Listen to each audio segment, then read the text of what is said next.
Here we go. Our final chapter together, chapter 20. I can't believe it's over. I mean, I can and I can't. Is that funny? I've enjoyed this book. I've deeply enjoyed going through this book super, super slowly over 20 weeks. It's actually been more than 20 weeks due to some construction delays. And there really wasn't a lot of participants in the last couple of weeks, but there's been a lot of views. So thank you for viewing these videos. I hope you gain a lot of value. I appreciate the space to go through this book at in a depth that I've enjoyed and I appreciate. So I appreciate you guys watching the videos. But what a great chapter, the ending. So how every ending is a beautiful beginning. Cannot say enough that that's so true, because I look at my life, all the different chapters, all the different seasons, all the different experiences I've had, careers, phases with my kids, phases in my life, and how when one thing ended, something beginning opened up, a new beginning, right? New things, new opportunities, new ways of learning, new creative, cool things. And I've experienced over the last 3 months some major shifts and changes that leads me into what the next segment of recordings is going to be about. I'm not going to tell you what it is. I'm going to leave it a huge, huge mystery because I'm still working on it.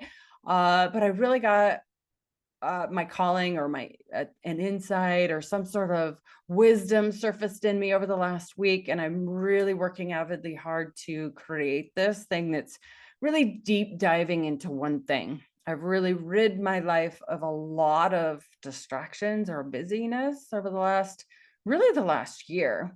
But two major things I completely removed off my plate last week that was a little frightening at first, but now when I look back on it and go, what the heck was I doing? Those things were really keeping my mind busy. And I really want to practice honing in, drinking my own medicine, because I talk to my clients about this all the time. When you're drilling a bunch of wells to reach water, like if you have 100 wells, like you're focusing on 100 different wells, you're drilling each day, a few inches on each well, or maybe a foot on one, and maybe none on another one, and you're drilling all these wells trying to get to water, you're not going to reach water on any of them. So I've used that metaphor many a times, probably not in the last 3 months, but anyways, I love that I had this awareness, this insight that pulled me into focusing on one major thing. Now, it is a very big thing. However, it will serve the clients that I work with predominantly in such an amazing, incredible way that I cannot wait to tell you what it's about. But I'm not going to tell you today because that's not what the focus is. The focus is on this last chapter. So Mel states every long-term relationship, there will be periods that are amazing. There will be periods and times that are extremely difficult. I want to point out in that language, we can get really, we could label things as amazing or we can label things as extremely difficult, and we will find evidence and proof of one or the other. It's inevitable because that's how our brain works. When we think this is extremely difficult, we'll start to gather proof and evidence of why it's so extremely difficult, whether it's washing the dishes, changing the oil on your car, or weed whacking the yard, to driving in heavy traffic. We will find evidence and proof of that, right? So if we switch it up and go, how can I find doing dishes to be amazing? How can I, we can create stories of how weed whacking is amazing. It's a great workout. It's incredible. We can also find the time that we're stuck in traffic to be amazing as well. So it's all thought created. It's stories. It's what we're believing.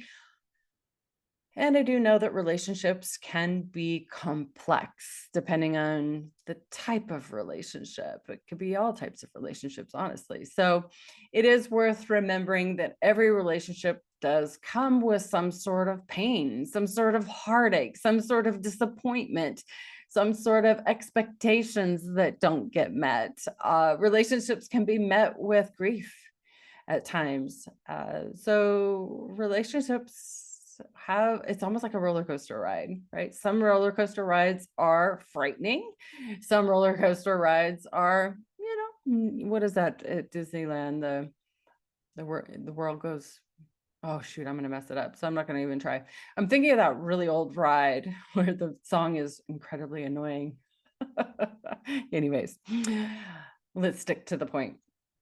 But when we find difficulty or conflict, or we rub up against someone in a way that might feel a little off, or confronting, it's not that there's something wrong with either one of you or both of you.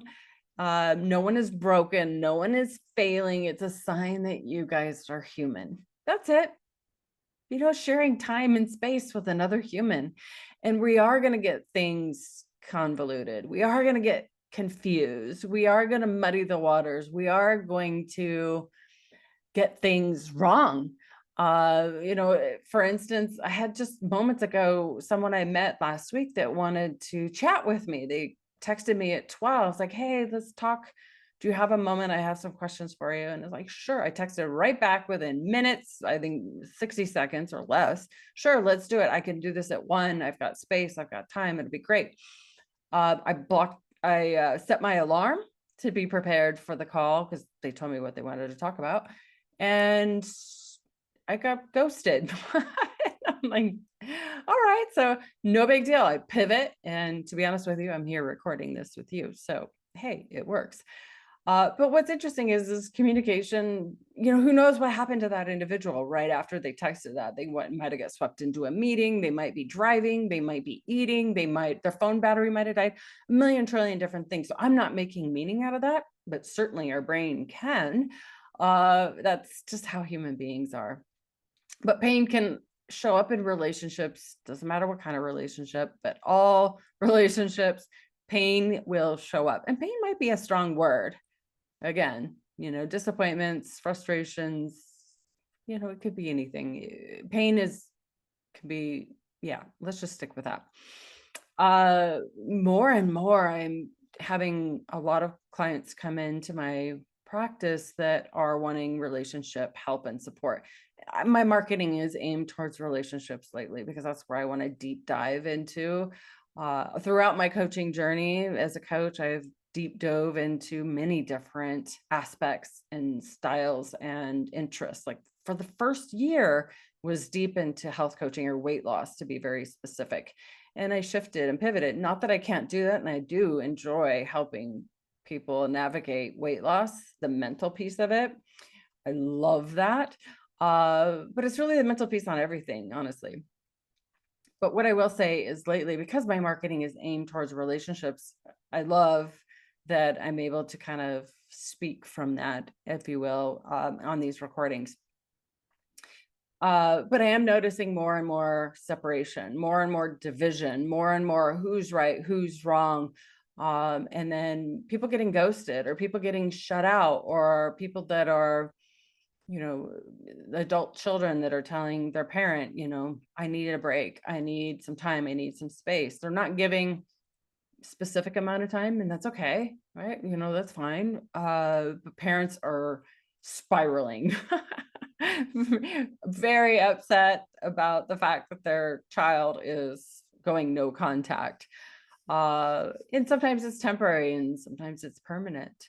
But permanent is a concept we don't know. It is. I find that parents spiral the most when they don't know how long they're being shut out. I think that, but here's the other side. I don't know that the adult children know how much time they need, right? This is new. This is navigating this in an all new way. And so I understand that they're not giving it time. So, there's always going to be pain in relationships. I do believe that there's misunderstandings, there's conflicts, things that we say and do land differently, or land wrong for a lot of people. Emotions can run high, people get triggered. So many things can transpire when we share time and space and energy with another human being, especially if we have completely different thoughts, beliefs, stories, perspectives, opinions, views. morals, values, we can really rub each other really wrong. And sometimes in relationships, actually, I don't want to say sometimes, a lot of times when we have relationships, there's sad news that happens, heartbreaking news, difficulties, challenges, illnesses in families, possibly death, financial stress. Sometimes the weight of the world can create a lot of heaviness in relationships, conflicts, and maybe division, or seeing things differently in a way that, I can think of the COVID vaccine. That was quite interesting. That created a lot of division. And I do know for a fact that it created a lot of um, disconnection and alienation and isolation. So, there's just a lot that happens with that. There's also, if you're involved in a long-term relationship with anyone, and this isn't intimate, this is friendships, this is family, this is coworkers, this is community, this is homeowners associations, this is associations, maybe it's hobbies or other interest groups that you're in. There's a lot of things that can happen there.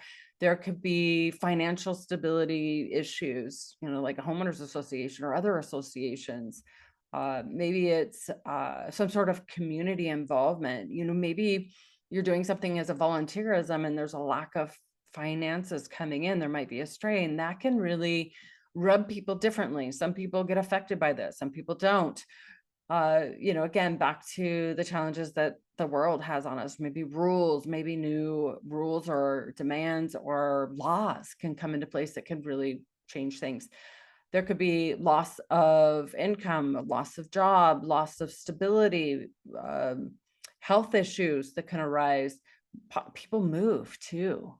Randomly, people will move. I know I say that randomly, and it's just, some people just don't know. I guess sometimes we assume, at least for me, when I set my roots, I kind of set my roots in deep. Like the last place I lived there 30 years. So I like to stay in one place. I like to have friendships, and really, when I go deep into a relationship, I want to spend time with people. I really want to get to know them. I want to pull them in and have them a part of my world, and understand them at not just a surface level of, how's the weather today. I want people in my life that I really get to know them at deep, intimate levels. But people move, right? Like I moved into this association, this place that I live has 45 people in. And since we moved here, we bought the land in 2017, 2016, somewhere in there. But since we bought the land, and we only moved a year ago, but the thing is there's been a lot of people that have moved out. And it's interesting because as soon as I know they're moving, then I'm like, oh, and they move far away. It is kind of sad. I have these expectations without knowing it that they're going to be here forever, and we're going to create so many memories and create traditions, and that doesn't happen. So life is what it is. We just have to roll with the punches and make peace with what happens and go with the flow. I do also know that in long-term relationships, we are going to inevitably face some sort of heartbreak, right? And again, this could be on one side or the other, or both. Heartbreak could be, between the relationship, or it could be outside of the relationship. But the thing is when your friend is hurting, or someone you love or you care about is hurting, you're obviously going to have empathy or sympathy for them. Also, beloved pets, right? Pets pass away, and that grief hits hard. It is as much or as equal to losing someone that is a blood relative. Pets really, they come into our lives, and they, offer so much joy and pleasure that, when they pass away, that's very grief stricken. There's also always going to be challenges in long-term relationships where there's family drama or some sort of drama, like a homeowners association drama. There's friendship shifting, dynamics change in our families, and other external conflicts that arise. So whenever you're really getting involved in other people's lives, there's turmoil, right? There's always things that are going to be happening, unexpected and expected. So the truth is, no relationship is going to escape pain. No relationship is going to escape these type of moments, these chapters, these seasons of life.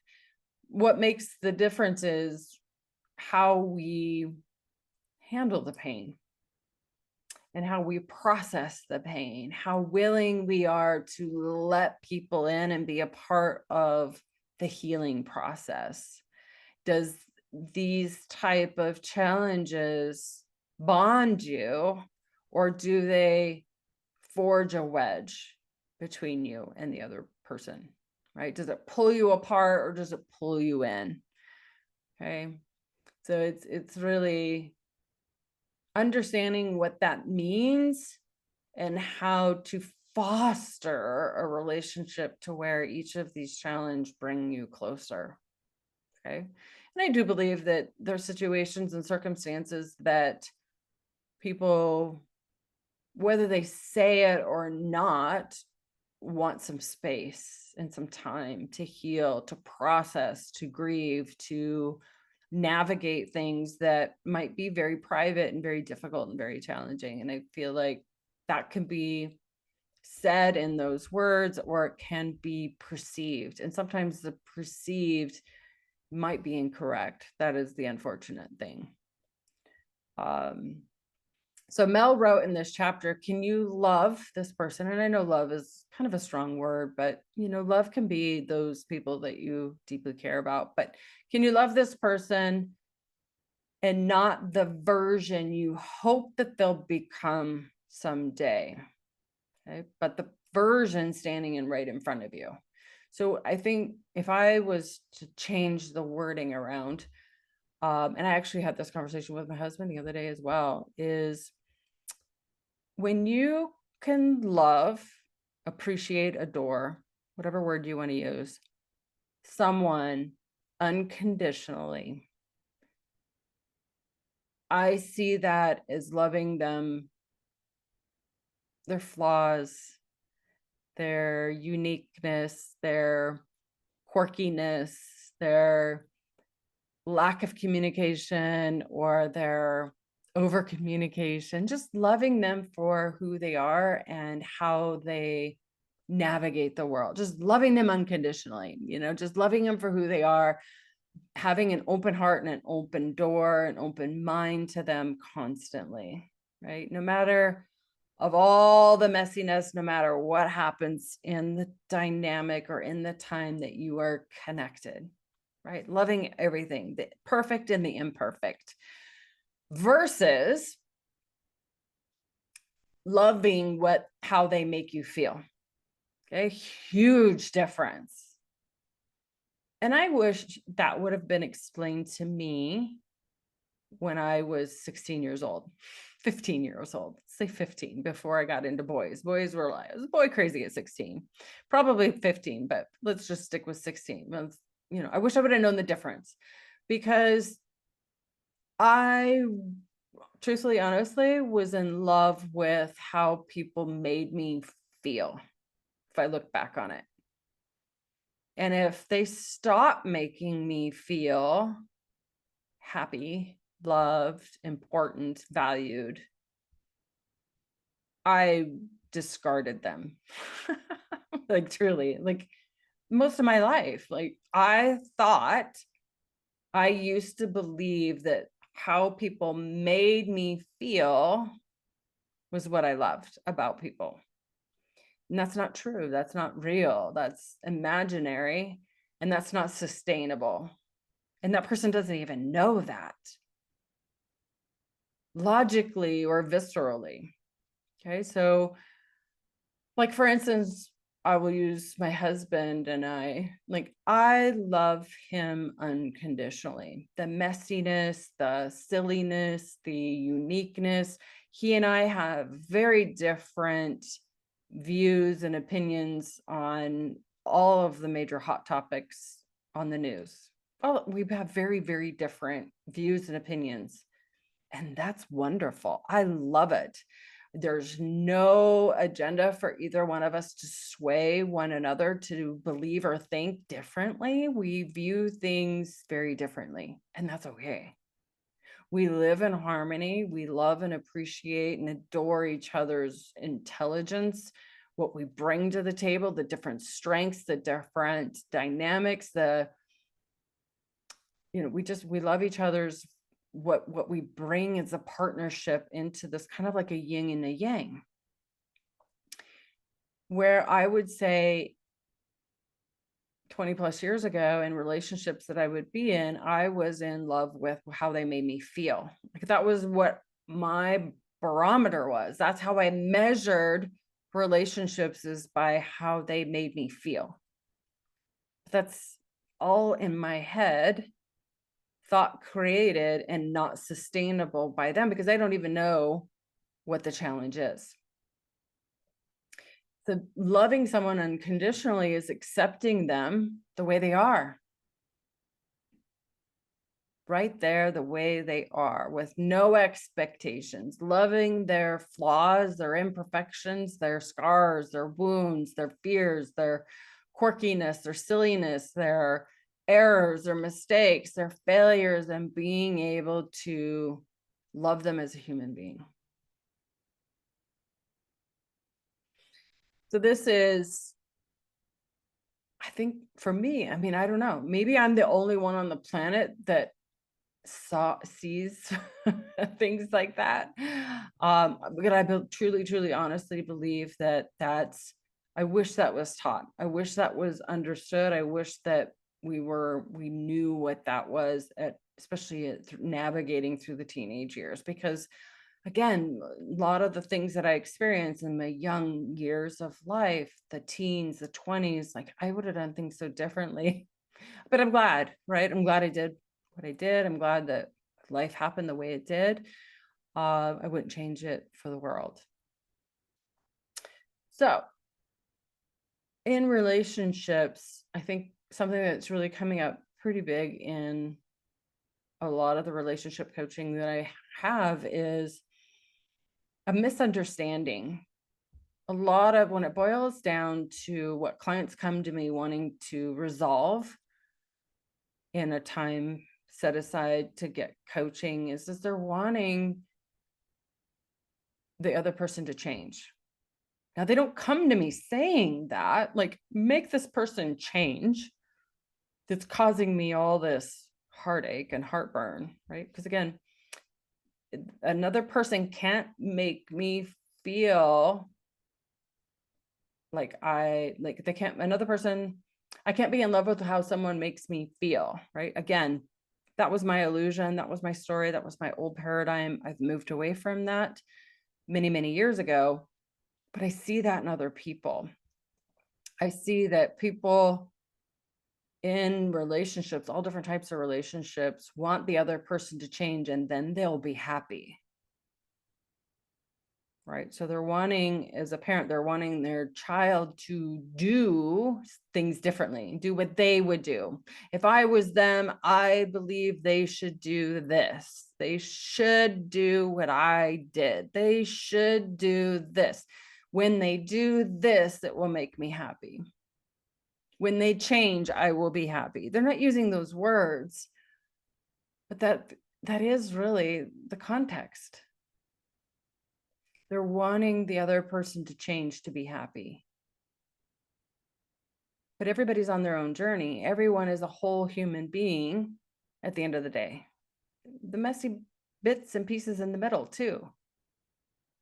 Love is not remodeling someone, wanting them to change, wanting them to be different, wanting them to act, think, believe, and perform how you want them to be.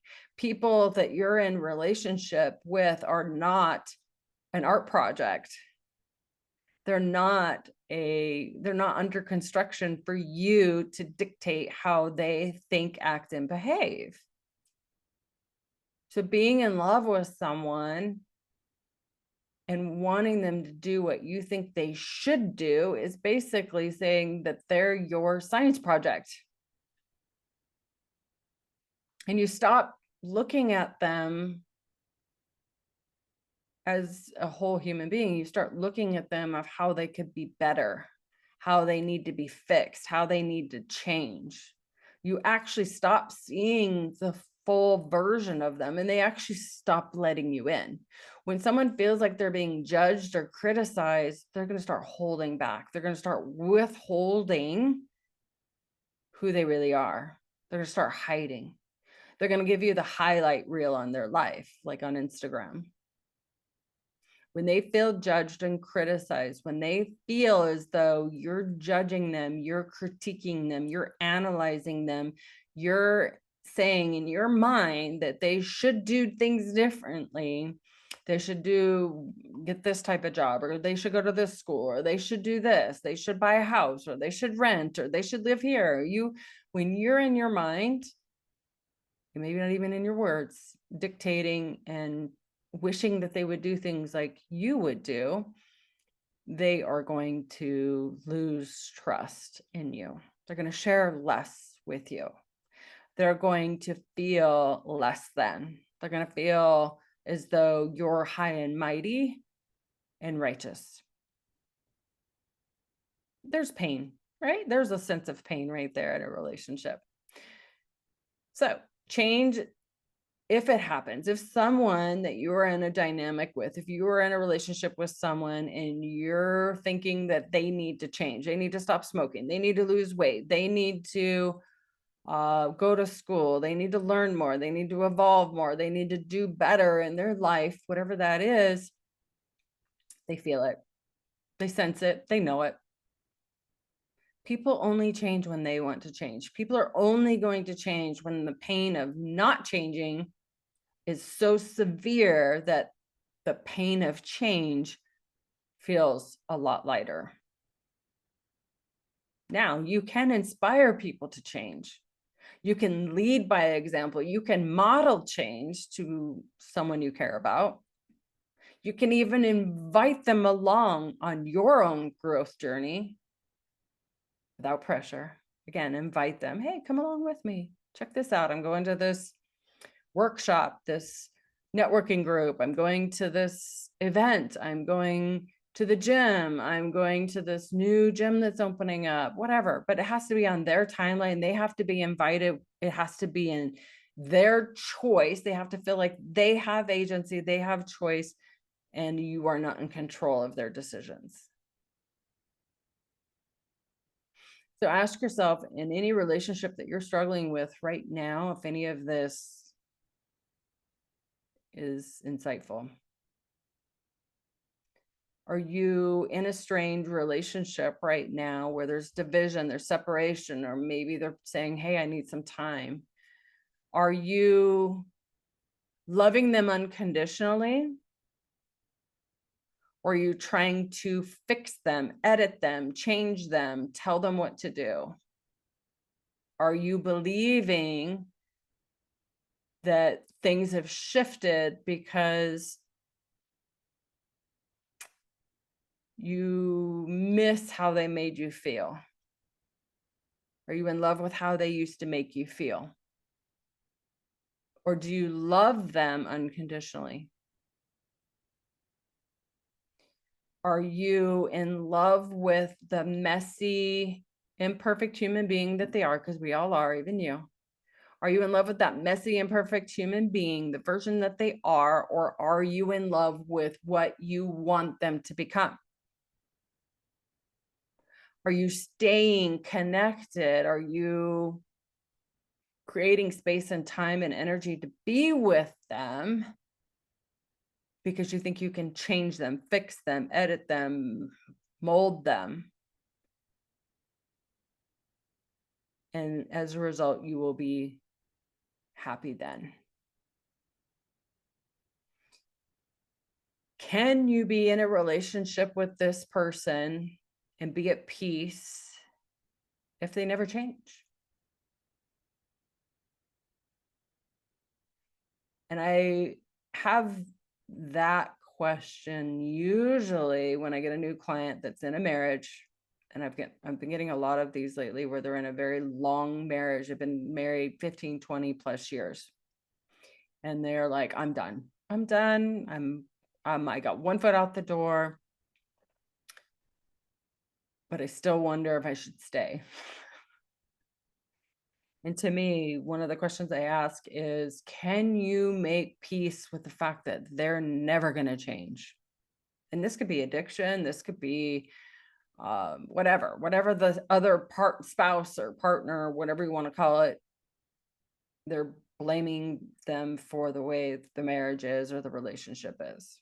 But can you make peace with that? Can you accept them for the way they are? Can you love them unconditionally? And I have some people that flat out no, right there. No, I can't. And I have some people like, let me think on that. Let me contemplate on that. Let me get back to you on that. Give me a week, give me 2 weeks, give me a month, whatever. Because when we grip really tightly on the fact that I want them to be different, I want them to change, and then I'll be happy, it's going to be something else.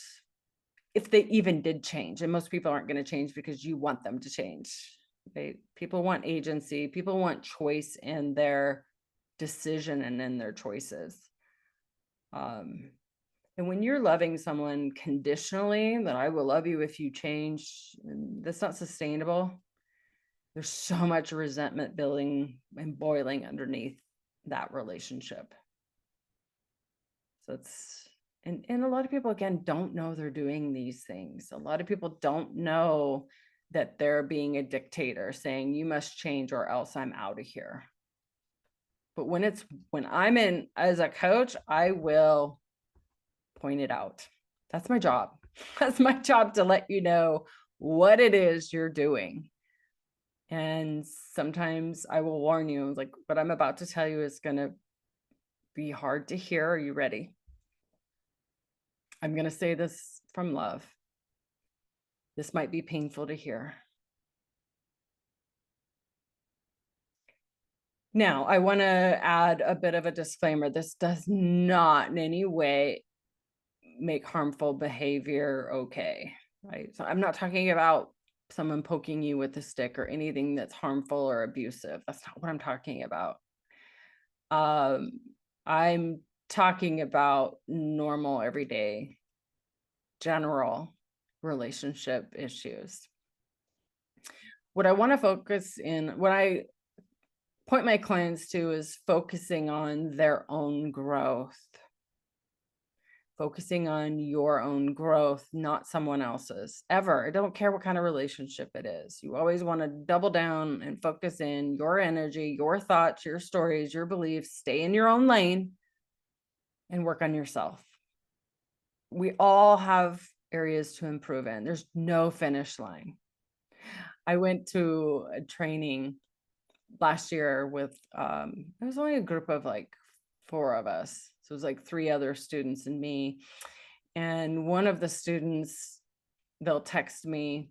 It's like, hey, you got a minute? I need some coaching. And I love coaching this individual. They're very open-hearted, open-minded, and love my style. And we just get along so great. So we have this relationship where I can text them, they can text me, hey, I need some coaching. And we just trade coaching. But anyways, it's funny that the last coaching session I had with them, they said, oh man, you're so right. At the end of the session, you're so right. I thought I was done. And I was like, done with what? And I was like, and they're like, well, done with my personal development. I'm like, you're never done. We are all raw.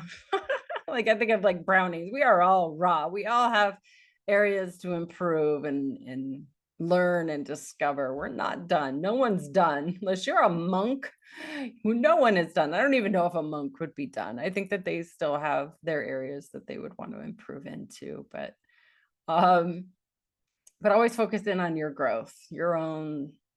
I mean, we human beings are complex. If we had one lane, if we were just had a singular dynamic, then yeah, I could see maybe being done, but we're not. We are complex human beings. Like, think about all the things, like if you really sat down and figured out what are all the behaviors and habits and routines and things that I could do in a day to optimize my life, the longevity, the health, the well-being, the vitality, the energy, the joy, and all the things. Like if you wrote a list of all the things to do in a day that science backs up and all the things, right?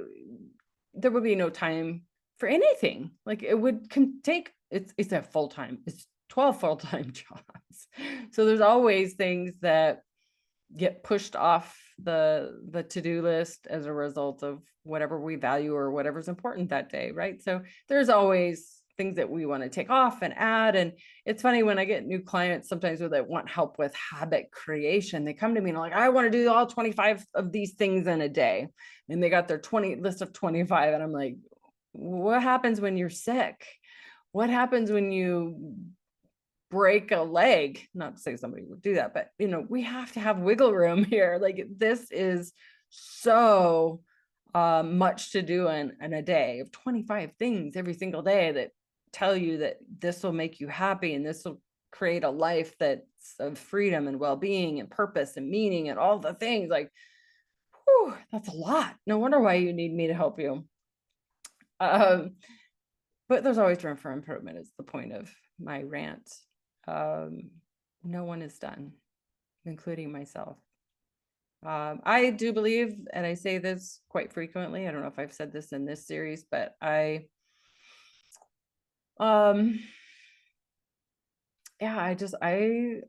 more from my clients than I think they learn from me, which I'll never know. Like, how do we measure that? But every single client that I work with, I learn so much from them. Like they really help me see things from a different vantage point and perspective, and their meanings on words always is amazing to me. It's like any word, inspire, just the word inspire, go around and audit all your friends and tell them, what does the word inspire mean to you? And everybody's got their flavor, what it means. A question I ask all my new clients is what's your favorite animal and why? And everyone, I've asked probably 1,000 people now, what is your favorite animal and why? And it's so funny. All the time people say, oh, I don't want to do what is so typical and expected of me. I'm not going to say dog. But there are a few people that have stuck with dog, but they usually go specific to a specific breed and a specific type of dog and whatever. So they go deep in that, but it's no repetition. So I love humans. I love our complex minds and our complex brains. That's fascinating to me. But back to the book. People, especially adult people, will only change when they want to. People only do what they feel like doing. Okay. This language is incredibly important. People only do what they feel like doing. Moment to moment to moment to moment. Like I look at that constantly. We are thinking, feeling beings. We have a thought, then we have a feeling, then we do. A thought, feeling, do. Thought, feeling, do. Thought, feeling, do. Now the do might be not doing anything. It might be laying on the couch and scrolling on your phone, but that's really doing, right? So that is a doing. But it might not be doing what you want to be doing. It might be doing something else, and that's okay too. So I find that fascinating. In the scope, again, back to relationships, when we are telling people to do things like we want them to do, it doesn't land well at all. So no amount of pushing, no amount of pulling, no amount of forcing, no amount of dictating, no amount of complaining, no amount of being critical or judgmental is going to make someone do what you want them to do. It's not going to make them change. And again, I do a ton of relationship coaching, and I find that people don't realize this. They don't know this. They believe that they're coming from well-meaning intentions, and I grant you, you are. You mean well. Your heart is in a good place. You want the best for this person that you deeply care about. I believe you have loving intentions. And There's certainly a better way to live your life in a way that's peaceful, in a way that's loving and unconditionally loving, without that weighing down of that heavy burden for both of you, right? Because when you're wanting someone to change, when you're wanting someone to be different, when you're wanting someone to think, believe, and behave the way that you think they should, that's weight on you. That's heavy for you. You're pushing, you're forcing someone to do something that they don't want to do. That's heavy for you, and that feels heavy for that other person. So wishing someone will change is going to damage the relationship you have with them and build resentment in you and or them. So back again, let's assume that they will never change. Make peace with that. Accept them for the way they are, unconditionally loving them. Shift what you're focusing in on, shift what you're believing about that person. Look at what they're doing well. Look at the things that you appreciate, you adore, you admire in that other person. If you want to work on anything, if you want a science project, you want a project, focus on your own mental and emotional and physical energies. What is something you want to level up in your own life? Stay in your own lane and create and foster and build a loving relationship to yourself, to your body, to your life. And then the relationship to others becomes really easy. When you love yourself unconditionally and you love your life unconditionally, when you get up in the morning without an alarm and you're excited to learn and discover and understand something new today, when you look through the lens of what's going well, what's happening, what do I love about my life? What do I appreciate? What am I grateful for? You're no longer wanting to fix people. And then you have the greatest power. You can influence another person. You can inspire another person because you're modeling a behavior that allows people to follow you or not. I love getting messages from people that say, oh, because of what you said to me, you inspired me to X, Y, and Z. And in fact, actually, now that I say that, my husband over the last 2 weeks has gotten 3 phone calls from people from his past career, 3 people that he hasn't talked to in 10 plus years, some of them 30 years, that thanked him for inspiring them. But because of things that he said, because of things that he did, because of the training, because of the knowledge that he passed on to these 3 people just in the last couple of weeks, they overcame something very difficult. And these 3 people called him with the pure message of thank you. I heard your voice. Because of you, I X, Y, and Z. Inspiration, inspiring people, modeling behaviors, doing things a certain way. You'd be amazed at what people are watching you, absorbing from you, and will remember you. So back to the book. I'm going all over the place today, but it's kind of fun. In the book, the ABC loop that Mel Robbins talks about, and that was all the way back 5 chapters ago. I think it was chapter 15. The ABC loop. I kind of want to bring that full circle because she mentions it in this chapter. The ABC loop, I think, is a beautiful, it's easy to remember. So the A is apologize. Apologize. I'm sorry, I don't understand. Could you help me see things the way you do? I apologize for misunderstanding. I apologize for being a dictator. Fall on your sword. Be truthful. I apologize for what I said. I really want to understand how you feel. Share with me what your experience is. Okay, so apologize. I think the ABC loop is great. So apologize. B is back off. Be curious, be open-minded, be open-hearted, open up your door, allow them to step in and share with you their reality, share with you their experience, allow them to share their feelings, share with you what they envision for their future. Back off means put your agenda, put your shoulds away. Honestly, just be there, hold space for someone. C is celebrate their progress, celebrate what's working, celebrate what they're good at, celebrate their strengths. A lot of people don't even know what their strengths are. Like, it shocks me when I tell people, my coaching clients, I'm like, oh man, you are very loyal. Look at the loyalty that you're demonstrating by doing these things. Like, they're like, you're right, I am loyal. Like, they don't even know that they're loyal. But when we love someone, when we're in a relationship with someone, shine a light, tell them what their strengths are, celebrate their strengths, celebrate where they're growing, celebrate their progress.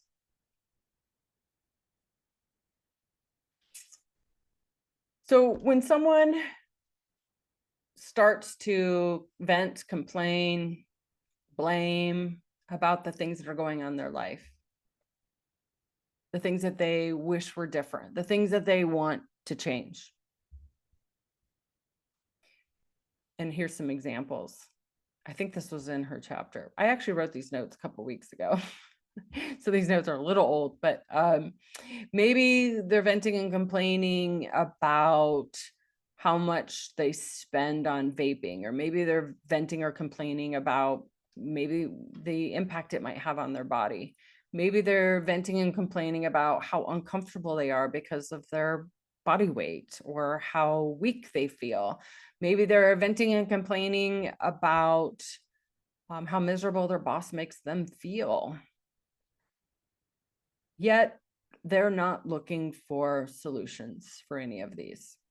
I know what you're thinking right now. I'm going to give them a fix. I'm going to help them. I'm going to save them. I'm going to save the day and offer them a bunch of solutions. Stop. I know your instincts are to make them feel better. Give them advice. Tell them what you would do. But what if you didn't? What if you didn't jump in and fix them? Because what it lands for them is judgment. And also, here's another thing too. I hired a coach for a period of time that I thought was a good idea, and it ended up not being a good idea because this wasn't a coach. This was a person that wanted to be my mentor. They had an agenda. They wanted me to do things a certain way, and I kind of got suspect of it pretty early on, but then anyways, let's just leave it at that. My point is this person was a mentor. This person was telling me what to do, and 10 things deep. They told me to do this, do that, do this, do this, do this. Every time I met with this person, they gave me this huge list of things to go and do.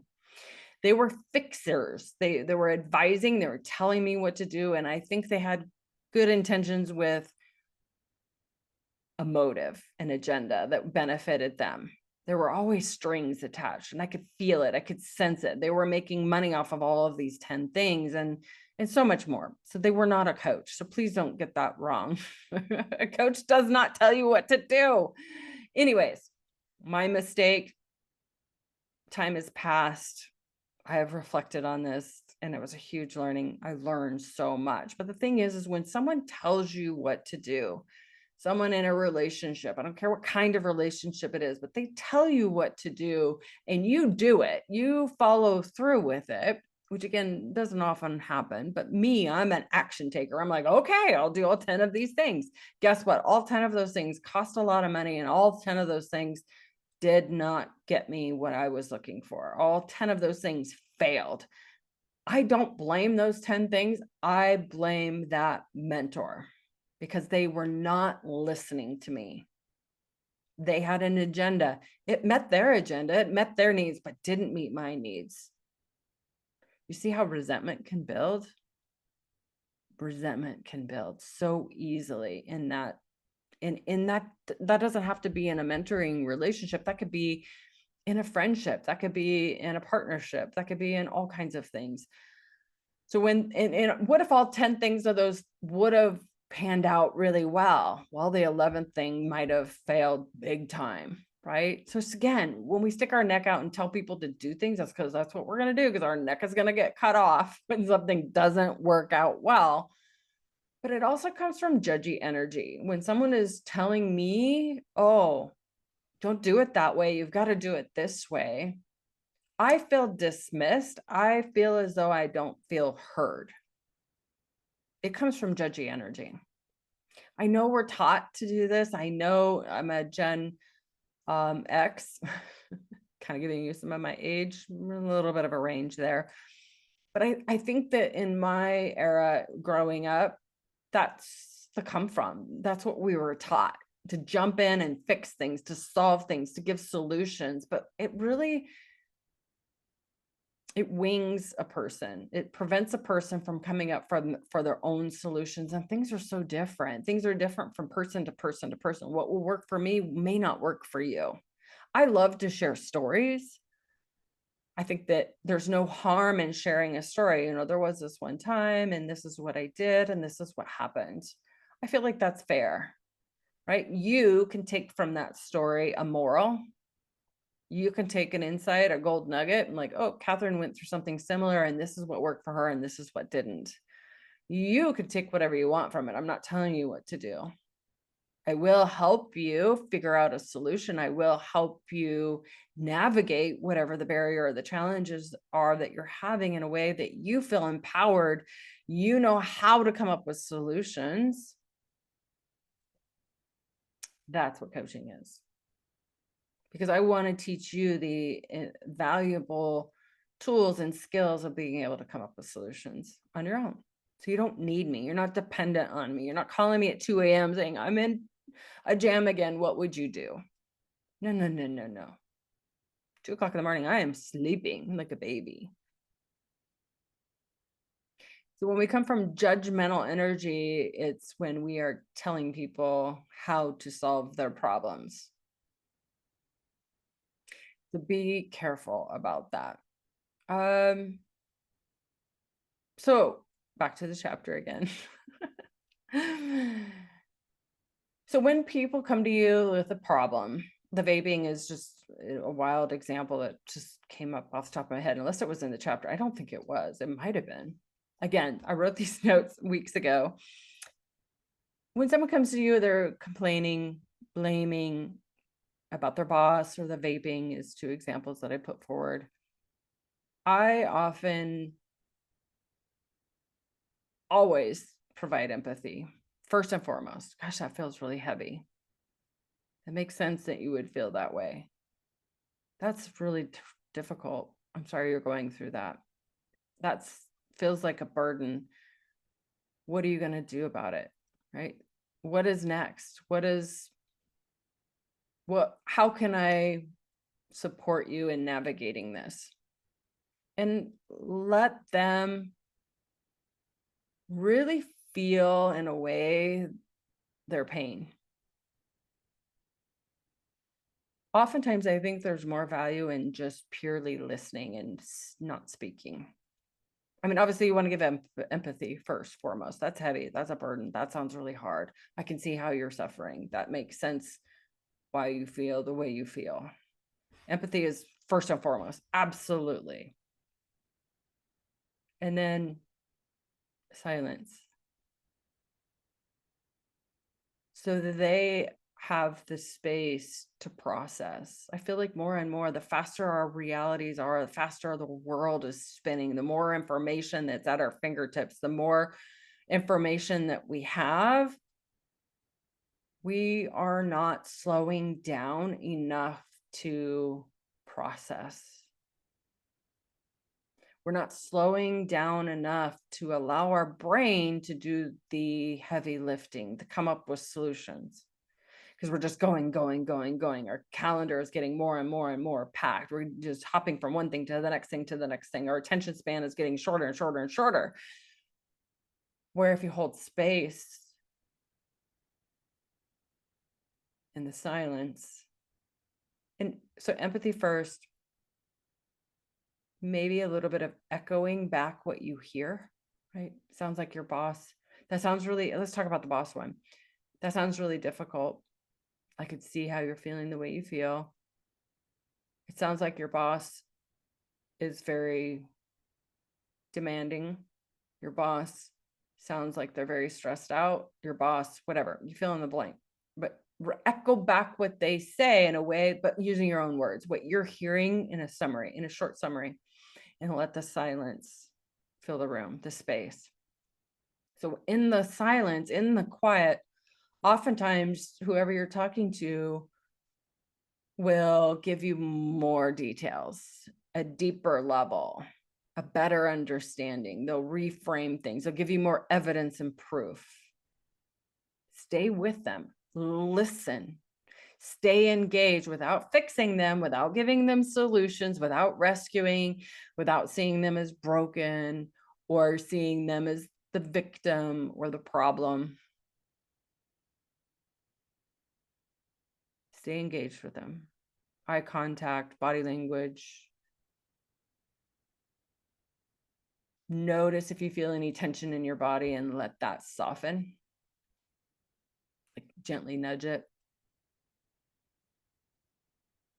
Give them the body language of acknowledgement that you're staying with them, that you hear them. I hear you, in your body language. And even maybe every once in a while say that, I hear you. And it's important to not jump on a team, right? So we're not jumping on the boss's team and we're not jumping on their team, staying neutral. Because when we jump on the boss's team or collude with them and say, oh, your boss is a jerk, your boss is a micromanager, we're not helping them find a solution to navigate this. Stay curious, stay neutral, stay empathetic. It is important to validate them. Again, I can see how you feel that way. It makes sense that you feel that way. And practice asking open-ended questions. That sounds difficult. What do you think will make it feel lighter? What would lighten your load? What are you going to do about it? What's next? What's your first step? What is something small you can do in the next 24 hours that would lessen your load? And what, if any, solutions have you come up with? The energy that you come from and the tone and the pace of your words is key. Notice how I slowed down and I asked those questions really slowly. Because again, what you're doing is you're modeling for this other person to slow down. And you're coming from a safe energy. You're coming from trusting energy. You're helping key them in to follow you into the land of a quiet mind. Oftentimes when people come to me in a coaching session and they're really sped up and they're telling me everything that's going on, they're complaining, they're blaming, they're finger pointing, they're just really sped up. They can't. They're not even breathing. See, I can't even breathe when I talk like that. But when you come from peaceful, quiet energy and you slow down your pace, you're going to allow them to access that. They're going to mirror off of you. Where if you jump in and collude with them and you're in this fast pace and you're like, oh my gosh, that's frustrating, that's terrible, that's awful, and blah, blah, blah, blah. You're colluding with them and they're going to double down and seeing and gathering more and more evidence of why their boss is such a terrible boss, which keeps them in the victim space. That becomes problem focused and you help them become problem experts, gathering more and more evidence and proof that everything is terrible and the world is crashing and the sky is falling. Be present and neutral. Don't jump into the emotions. Don't jump into the drama.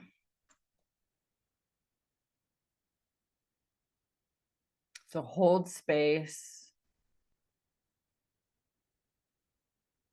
Be grounded, whatever that means for you, however you can access that. We should be able to, as human beings, emotional intelligence is being able to self-regulate and calm your body down, reassure your body and your nervous system that you are safe, that you are okay, that you are strong, that you are capable, that you have all the answers. And maybe that's even saying that to them. I'm here. I'm going to hold space for you. I love you. I care about you. And I believe you have all the answers inside of you.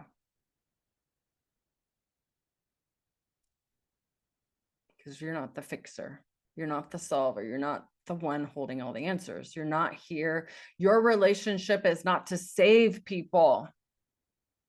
Your relationship with other people is not to carry them and solve all their problems. You're not the person in their life to be the solution maker, creator, and deliverer. You are there to love them unconditionally. They are on their own path, their own journey, and they've got to make their own choices and stand in that. They have to have ownership of their own choices, because that will empower them. Because then every choice and decision after that, they will own it. They will own whatever the outcome is, good, bad, right, wrong, better, or worse. You don't want to be blamed for their choices and their decisions. So this isn't being passive. This is being powerful. This is holding unconditional love, unconditional space without controlling them, without having conditions, without rescuing, without saying, you know, if you do these things, then life will be awesome and amazing, because you don't know that. You don't have a crystal ball.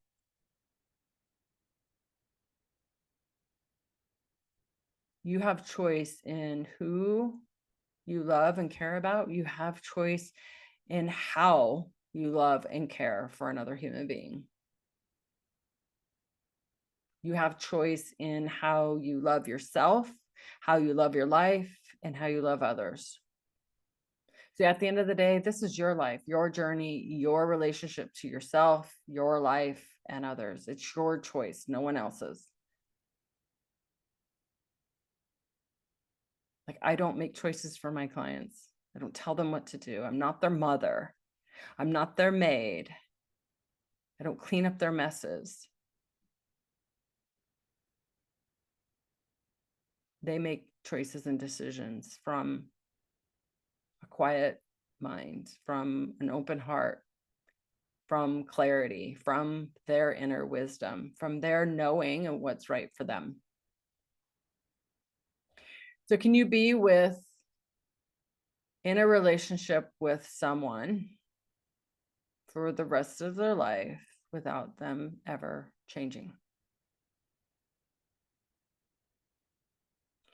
If you ask yourself that question and you think about the 5 closest people to you, and it brings up frustration, anger, doubt, sadness, grief, disappointment, resentment, anger. I don't know, I might have said a couple of those words a couple times. That's where the work needs to be done. That's what a coach like myself can help you navigate. So it's about making peace with that expectation that they change, or make a plan. You know, stop fighting with their reality. Stop fighting with the way you want them to be. Stop begging and asking them to change. Stop pushing, stop bending their reality. Stop making them feel insignificant. Let them make their own choices in their life. Make peace with how they are. Or is this a time to lovingly let go of them? Let them free. When we focus in on another human being, what we don't like about them, what we think is less than, what we think is wrong or bad or insignificant, if we continually complain and blame in our head for them being the way that they make you feel, that's keeping you stuck. And that's heavy. That's a burdensome, and they feel it.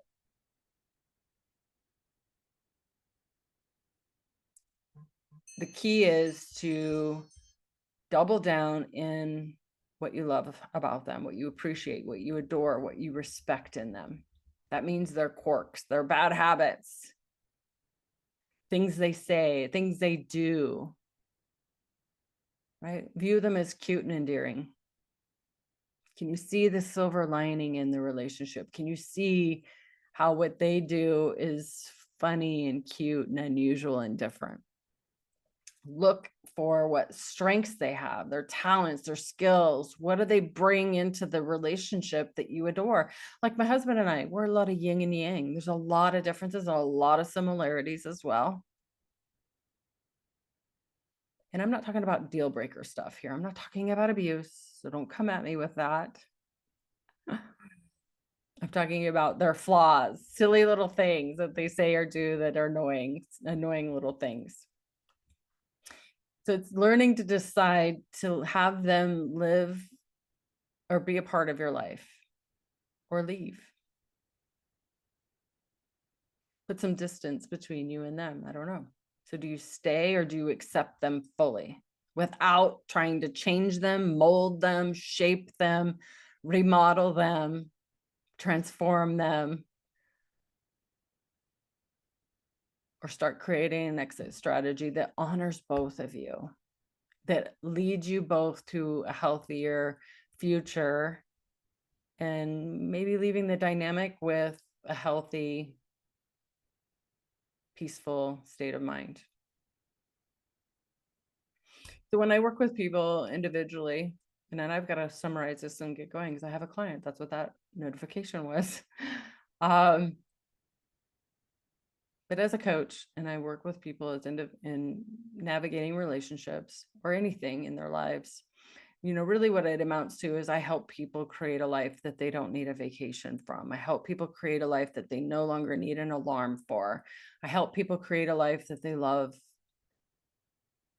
But I don't tell you what to do. But I do help and support you pivot and get the courage to go outside of your comfort zone, see new perspectives, see new ways of being, help you navigate your life where you feel whole and balanced and complete.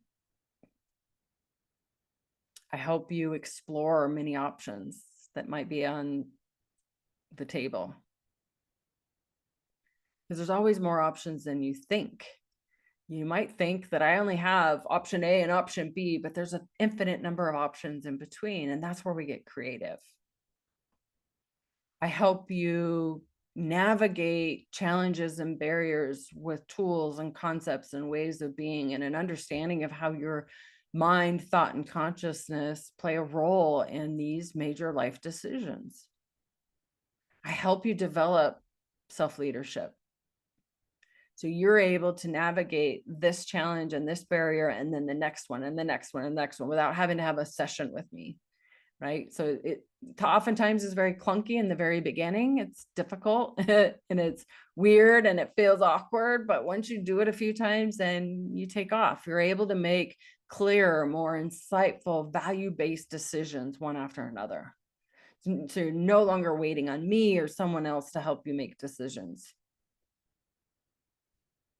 Statistics say that 69% of the problems in relationships are never going to be resolved. And they're not resolvable because there's positioning. People are on like in the boxing ring with gloves on, and they're not moving from their position. And that's okay.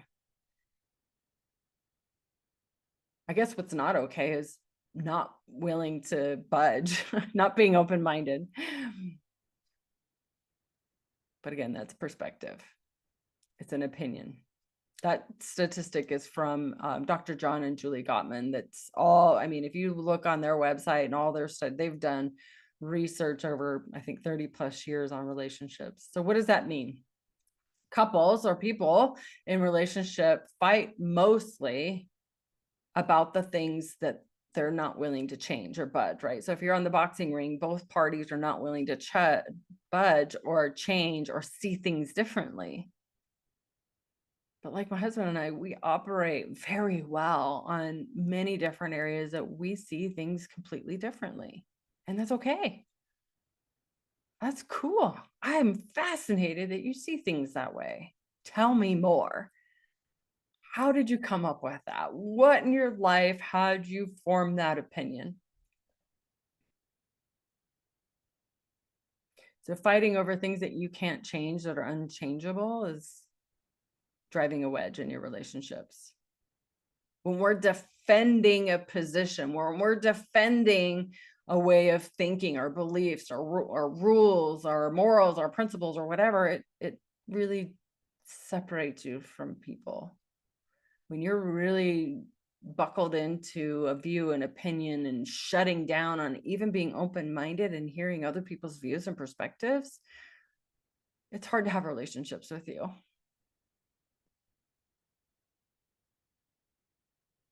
Again, it's not about them changing. It's just about being open-minded and curious at what has them on their side of the boxing ring. It's not changing their mind. It's just being curious. Being okay with differences, actually looking for differences, but not wanting to change them, just being curious about them. Because this gives you choice to stay in your position, to buckle down even further, to hear their evidence and go, yep, that's why I'm on this side of the boxing ring and they're on that side, without telling them. You don't need to tell them. Most people are not going to ask you about your perspectives. They're not. And if you get triggered and you get angry and you get upset and you want to shout out what your views are and your opinions and that they should change, that might be the problem. You're pushing on other people your agendas and your perspectives. Unless they ask, don't tell. No one really wants to hear your perspectives or views, but they might ask. I love it when people have the emotional intelligence and the wherewithal and want to know. I love that. All right. So what is the takeaway? Don't fix other people.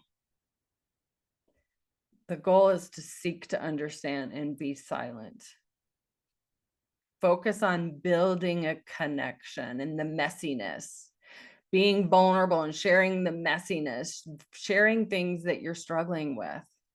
The strongest relationships are the ones that they're not the ones without problems. It's where we can learn from each other, from the messiness.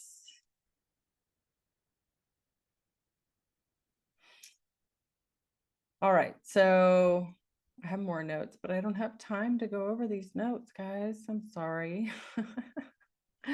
But what would happen if you leaned more into acceptance? What would happen more if you leaned into kindness? What would happen more if you leaned into looking for other people's quirkiness, unusualness, and interesting differences? What would happen if you were more curious and more compassionate towards other people's flaws or differences or fears? What would happen more if you lean more and practiced empathy? I could see how you feel that way. That makes sense that you feel that way. That feels really heavy.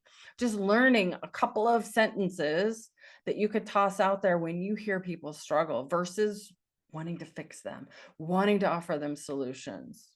What would shift in you and them? What would shift in your relationships? Learning to be more compassionate.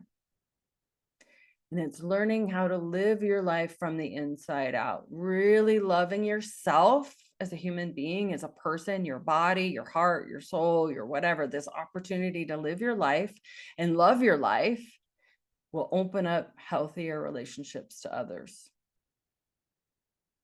It will give permission to other people to open up vulnerably to you. All right, guys, I got to roll. I got 60 seconds and my call for my client starts. So thank you. And we are over an hour. Ta-da. Oh, God, that went so fast. Anyways, I look forward to seeing you guys again soon. Please reach out to me with any questions. Bye, guys.